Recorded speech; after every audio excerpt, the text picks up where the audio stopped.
Bugün sizlerle Kanteli 4,5 milyarlık Fenerbahçe kadrosu kuracağız.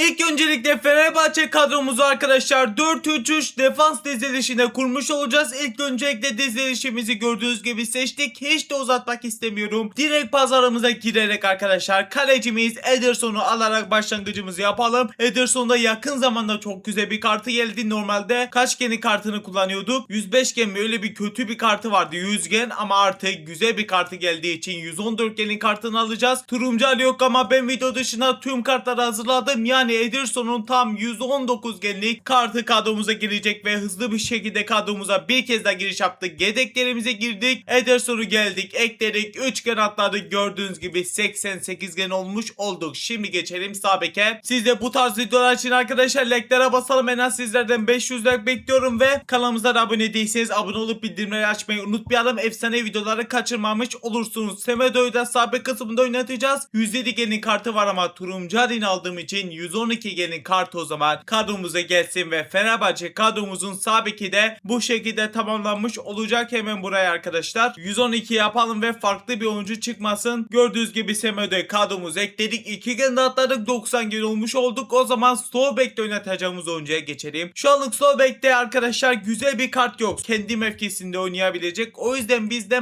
Mert Müldür'ün kartını sol bek kısmında oynatacağız. Gördüğünüz gibi 108 genin kartı var. Dereceli yerleri bu şekilde yine turuncu halini video dışında aldım. 113 genin kartı sol bek kısmına gelecek. Bakalım bugünkü Fenerbahçe kadromuz arkadaşlar cezalı maçta neler yapacağız? Ceza çektirecek ve bizi görmüş olacağız. Mert Müldür'ü ekledik. Alternatif pozisyon olarak sol bek açık değil. O yüzden gen düşecek. Yapacak bir şeyimiz yok. Şimdi beklerimiz tamamsa stoper hatlarımıza geçmiş olalım. Şimdi hemen buraya arkadaşlar Nier yazıyoruz ve sağ stoperimize Şikriner'in kartını almış oluyoruz. 109 genin kartı var. Turuncu Ali var ama ben zaten video dışında aldığım 114 genin kartıyla hemen hızlı bir şekilde sağ stoperimize Şikriner gelmiş olsun ama ilk öncelikle burayı stoper yaptık. Sonra ise arkadaşlar burayı 114 gen yapalım. Arama diyerek aratalım ve Şikriner'i bu şekilde kadromuza ekledik ve 95 gene kadar ulaştık. Şimdi o zaman geçelim son defans oyuncumuza. Normalde sol stoperde Osterwolde oynuyor ama biz Çağlar'ı alacağız çünkü Çağlar'ın daha güzel bir kartı var. Osterwolde'nin güzel bir kartı yok. Çağlar'ın daha güzel bir kartı olduğu için turuncu ile birlikte 113 genin kartıyla Çağlar stoperimize gelecek. Sol stopere yedeklerimize girdik. Buradan geni sıfırladık. Alama diyerek de Çağlar'ı geldik, ekledik. 3 gen de atladık. 98 gen olduk. Fenerbahçe kadromuzun kalecisi ve defans hattını kısacası bu şekilde yaptık. Şimdi o zaman geçelim orta saha hattımıza arkadaşlar. İlk öncelikle sağ medyada oynatacağımız oyuncu Guendouzi'yi alacağız arkadaşlar. Arama diyerek arattık. İnşallah çıkmış olur. Kartı çıkmış arkadaşlar. 110 genin kartı var bildiğiniz gibi. Dereceli haliyle birlikte 115 genin kartı kadromuza girecek. Hemen sağ medya kısmına da hızlı bir şekilde eklemiş olalım. İlk öncelikle burayı medya yaptık. Burayı da arkadaşlar 115 gen yapalım. Öbür oyuncular hemen çıkmasın. 115 gen yaptık ve Guendouzi'muzu sağ medya kısmına ekledik. 2 gen de atladık. 100 gene kadar ulaşmış olduk. Şimdi o zaman geçelim sol medya kısmı, yani ikinci 6 numaramızı almış olacağız kısacası. Oraya da Alvarez'i alacağız. Normalde Fred'i de alabilirdim arkadaşlar. Fred'in de 114 genlik temel hali olarak kartı geldi bildiğiniz gibi. Ama son sıralar Fred yani çok sevilmiyor arkadaşlar. O yüzden Alvarez'i almayı tercih ettim. Keşke Fred'i alsaydın derseniz arkadaşlar, bir dahaki Fenerbahçe ile ilgili kadromuzda Fred gitmezse takımdan Fred'in de kartını alırız. Bunun bilgisini veriyorum. Alvarez'in de 108 genlik kartı var. Turuncu genlik haliyle birlikte 113 genlik kartı kadromuza gelmiş olacak. Hızlı bir şekilde o zaman gelelim buradan. Medya zaten aratılmış. Burayı da 113 gen yaptık. Arama diyerek de Alvarez'i sol tarafa ekledik ve 4 gen birden atladık. 104 gen olmuş olduk. Şimdi orta sattığımızın son transferini alacağız. Orayı da ne alacağımızı tahmin ediyorsunuzdur. N'Golo Kante'mizi alacağız. Arama diyerek aratmış olduk. İlk Fenerbahçe kadromuzdan ilgili videomuzda Kante'mizi ilk kez alacağız. 113 genlik güzel bir kartı var. Turuncu ile birlikte 118 genlik kartı kadromuza gelmiş olacak. Hemen geldik. Kante'mizi ama arkadaşlar merkez orta saha yani 8 8 numarada oynatacağız. Yani şu anda bugün aldığımız arkadaşlar hiçbir oyuncu merkez orta sahada alternatif pozisyon olarak oynayamıyor 8'de. Hepsi 6 numara kartları. Biz ama Kante'mizi daha ileride oynatacağız. 8 numara dediğimiz noktada oynatacağız. Şimdi o zaman orta saha hattımızı bitirdik. 107 gene kadar ulaştık. O zaman geçelim atak kısmına ve ilk olarak sağ kanatımızı alacağız. Oraya hızlı bir şekilde Asensio yazarak Asensio'nun güzel bir kartını almış olacağız. Hızlı bir şekilde baktığımızda 106 genlik kartı var. Dereceliyle birlikte arkadaşlar 111 genlik karta dönüşüyor ve şimdi o zaman gelelim sağ kanatımıza. Asensio'yu da eklemiş olalım. Hemen buraya sağ kanat yaptık arkadaşlar. Kaydet arama dediğimizde Asensio'yu geldik. Sağ kanata ekleyeceğiz de bu arada arkadaşlar kırmızı dereceli farklı bir Asensio da vardı bende. Aslında bence bunu kullanmamız daha mantıklı. Daha güzel bir karttır. 2 gende yükselmiş olduk. 109 gene kadar ulaşmış olduk. Bu daha yeni kart olduğu için bence bu daha güzel bir karttır. O yüzden onu eklemiş olduk. Şimdi geçelim sol kanat kısmına. Oraya da arkadaşlar ne alacağız? Kerem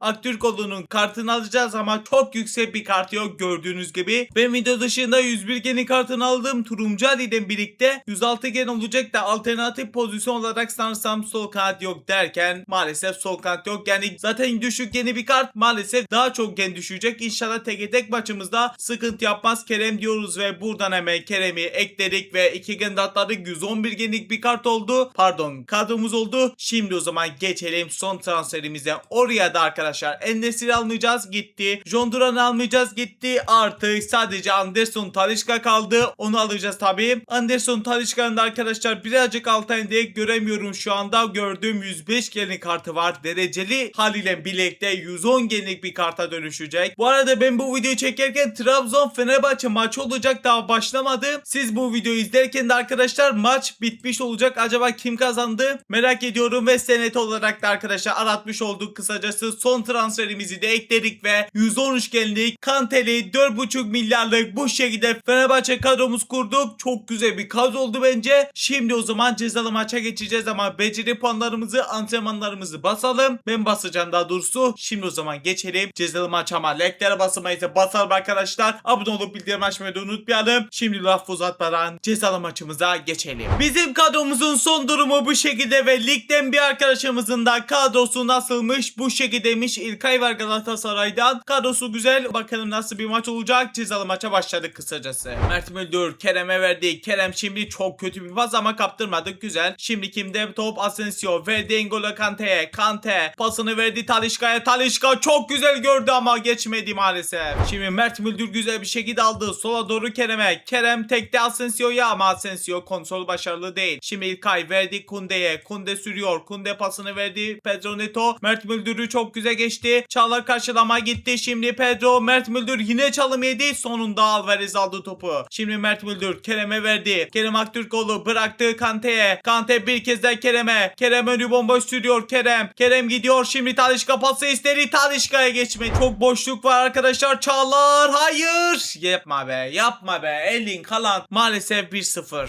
Semedo verdi Kante'ye. Kante Semedo'yu bıraktı. Önü bomboş Semedo. Anderson gir içeri Anderson. Semedo ortası ama Nesta çarpan top arkadaşlar. Korner kazandı. Çok tehlikeli kornerde oyuncumuz bence yok ama Çağlar atar ya. Çağlar haydi oğlum vur oğlum ama çok kötü bir orta. Çok geriye doğru. Kontrol kötü. Semedo vurdu ama kimden çıktı? İnşallah kornerdir derken ikinci hakem korneri gösterdi. Şimdi güzel bir orta gelsin ama yine kötü orta. Talisca vurur mu vuramadı. Dönen top Şekiner yapma. Dönen top. Gol be. Gerçekten gol be. Yes bebeğim. Güzel bir şekilde golümüzü attık. Çok şaşırtıcı bir pozisyon oldu. Şekiner vurdu. Kaleci dönen top nasıl girdi bilmiyorum ama şükür olsun girdi. 1-1 oldu durum. Evet sağdan yine boşluğu yakaladı. Pedro Neto şut vurdurtmamız lazım. Ya Allah'ım kaleci çıkarabildim ya. Maalesef benim hatamdan gol yedik. Direkt gol attığımızdan sonra direkt yeni atakta gol yedik. Kötü oldu. Şimdi Semedo sağdan yine güzel gelir miyiz? Semedo geçemedi. Guendouzi karşıladı, aldı Guendouzi kaptırdı ama Stoichkov Şikiner alman lazım oğlum, alamadı. Çağlar şimdi geriye doğru koştu. Basmadı önde. Şimdi şut geldi Çağlar'dan döndü. Haydi oğlum kontrataktayız. Kerem Aktürkoğlu derken arkadaşlar ilk yarı 2-1. Pedro Neto geçemedi bu sefer, sanırsam geçmiş maalesef. Çağlar şimdi karşıladı. Çağlar haydi oğlum al onu. Çağlar hata mı geldi? Hata geldi. Haydi oğlum. Haydi oğlum Talisca verdi. Pasını veremedi. Kerem'de kaldı mı? Kalmadı maalesef. Nesta şimdi dokundu. Kaykedo verdi İlkay'a. İlkay şimdi Şimdi ortaya Haaland orta sahada ama çok büyük bir riskli hareketlerdi. Aldık da zaten Haaland çok hızlı Haaland. Kerem niye o kadar yavaşsın? Tabii kötü kart olduğu için Haaland uçtu gitti. Şimdi Kerem Haaland'ın peşinde ama imkansız yetişmesi. Kante aldı. Kaptırmadı da. Şimdi Kerem verdi pasın Talisca'ya. Talisca geçemedik ya bir türlü. Asensio şimdi Talisca topuk pası. Talisca Kante'ye. N'Golo Kante gidiyor pasını Talisca'ya. Talisca Asensio'ya. Asensio gidiyor. Asensio pasını veremedi be çıldıracağım ya. Orada pas veremiyoruz. Keşke vurabilirdim aslında. Neyse. Kante gol attırmak istedim. Neyse İlkay geliyor. Pasını verir mi vermedi. Ya rakip Fenerbahçe diye böyle saçma sapan pas vermiyor. Ya da arkadaşlar iyi oynayabilen bir arkadaşımız değil. Şimdi Asensio verdi mi veremedi. Şimdi aldı. Bu Guendouzi çalımını Allah'ım Nesta'yı bir türlü geçemedik ya. Asensio Guendouzi verdi Kante'ye. Kante vurdu hoca kırmızı kart. Hoca gerçekten kırmızı kart. Oradan ne güzel şut çekecektik. Bir de foul de vermedi. Neyse şimdi buradan bak bu kim? Bu Keltoş gibi birisi duruyor. O vursun. Talisca'ymış. Talisca vurdu. David Raya dönen top. Neto yine geçti Mert'i. Ortası da geldi. Şekliner karşılayamadı. Allah'ım bu defans attı ne ya? Mert Müldür her çalımı yedin. Şekliner de maalesef istediğim performansı veremedi. Çağlar ama fena değil. Semedo da aynı şekilde. Onun dışında defans hattıda sıkıntılarımız vardı bir gün. Maalesef 3-1 denildi. İstatistiklerimiz de bu şekilde olmuş arkadaşlar. Cezalı çarkımıza geldik. Maalesef Ramazan paketlerini çarka eklememişim. Özür diliyorum. Bir dahaki videoda ekleyeceğim. Çarkımızı da çevirdik. Bakalım kaç tane bilet harcamış olacağız. Ya her zaman 9 tane niye geliyor ya? 9 tane mansiyon listesi draft bileti harca yine 40.000 cevher gidecek. O totali arkadaşlar karıştırdım. 27.000 cevher gidecek ama güzel bir şey belki gelecek. 9 biletimizi harcamaya başladık. Bir tane garantimiz var. Bu arada mansiyon açacağız. Çünkü çarkta mansiyon aç demişti. Bakalım burada yola gider mi derken ikincide gidemedik. Üçüncü biletimizde yine yol göremedik. Dördüncü biletten gider miyiz yolumuza? Yine gidemedik. Şu anlık 4'te 0'lan devam ediyoruz. 5'te gidecek mi? Gidiyor. Çok güzel. 5. bilette yola gittik ama kaç gün gelecek? Zambo mu bakalım? Sanırsam arkadaşlar Zambo geldi. 113 genlik oyuncu. O zaman yeniden biletimizi harcadık. Bu sefer yola gitmedi. Sonra ise gidecek mi? Yine gitmedi. Son 2 biletimiz. Bakalım gidiyor mu? Yine gitmedi. Son biletimizi de harcamış olduk. Bu yol maalesef gitmedi. Cezamızı çektik. Teklere basalım. Abone olmayı unutmayalım. Ekrana 2 video bıraktım. Onları da izlemediyseniz izlemeyi unutmayın. Ben de bugünlük bu kadar. Kendinize çok iyi bakın. Görüşürüz. Bay bay.